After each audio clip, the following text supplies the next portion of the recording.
Hi, a few videos ago I was telling you about my mindful mala walking with my malas to keep my mind occupied.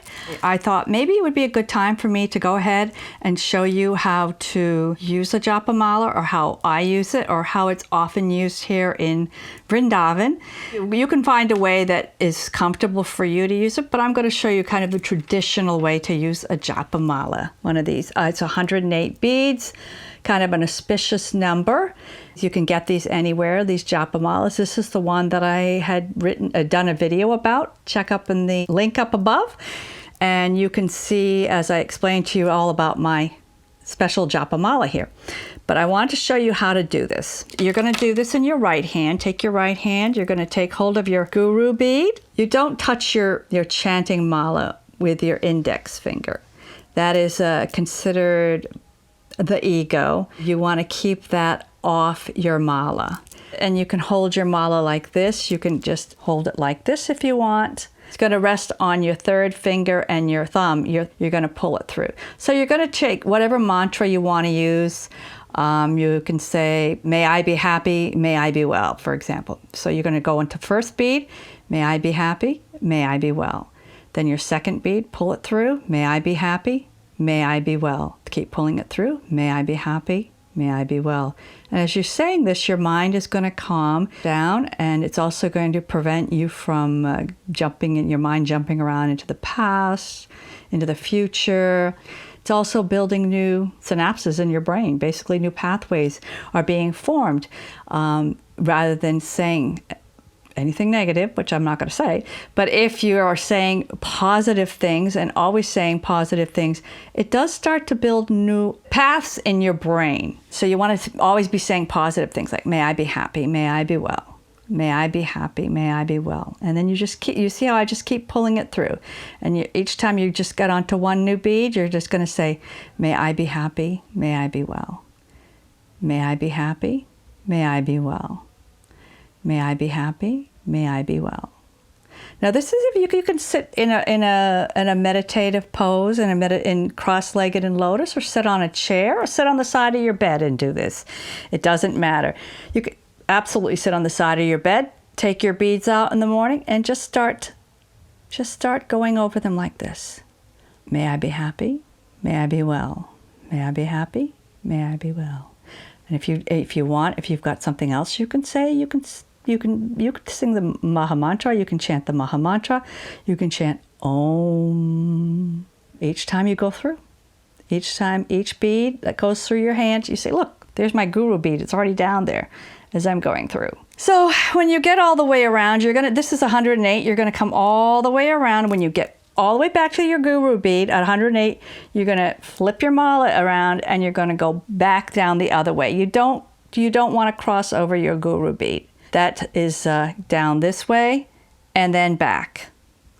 Now, sometimes you can put it in a japa mala bag when you're out, or put it in your purse. Put it in your purse. Put it in your jeans pocket. Here we use these japa bags, and we keep our beads in these bags. There's a place for your hand to go in. Then there's another place right here for your index finger to come out. So this is my index finger coming out, and then I'm just going to then you can wrap this around like this. There. So you're going to be walking like this with your beads, and you're going to pick up your beads. You can feel them. You feel what you're doing in there. Find your beads. Start chanting. You can chant to yourself. You can chant out loud. Just as you're walking, if you're walking through the woods, just take the bag with you. Take your beads with you. Just you can wear your beads around your neck.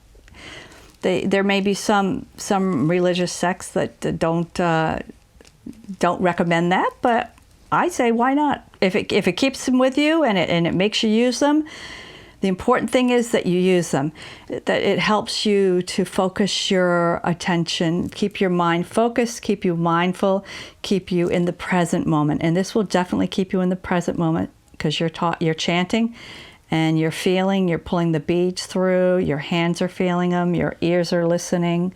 It's a great way to calm your mind and also build those new neural pathways, those positive neural pathways in your mind the synapses are going to fire positively. There's all kinds of malas you can use. I've got a couple of malas that I wanted to show you here. These are the more traditional ones that we use here. This one is made with my favorite, Tulsi. You heard me talk about Tulsi in the last video, how it's so important here. We have Tulsi drops, we have Tulsi, the Tulsi plants are sacred. So these are actually beads made from the Tulsi plant. These are made from the stems of the plant. There's Tulsi beads, there's sandalwood beads. These are, again, all 108. They're all standard malas that you can make, buy anywhere. This is a nice big Rudraksha mala. Look at these, aren't these cool beads? These are really nice and tactile, and it's very big. Now this is a half mala because it is so big. These beads are so big. This is made with 54, so it's a half a mala. Your chanting is the same. You're just going to take it, and you've got really nice big beads. And you just keep going along. And as you use your beads, they become, as your fingers go over it, it kind of smooths them out. And they get, people who have used beads for a long time, you look at the beads and they're all beautiful and smooth, and just they have a beautiful patina on them that you know they've been used and loved for many, many years. So pick yourself up some japa beads, some chanting beads, and start today. If you have any questions about how to do it, please leave a comment below. I'm going to leave some links in the description below so that you will be able to find your way around. If you need any help, I'm here to help you. Leave a comment if you'd like. For more ideas, tips, techniques, and tidbits on your spiritual journey. Namaste.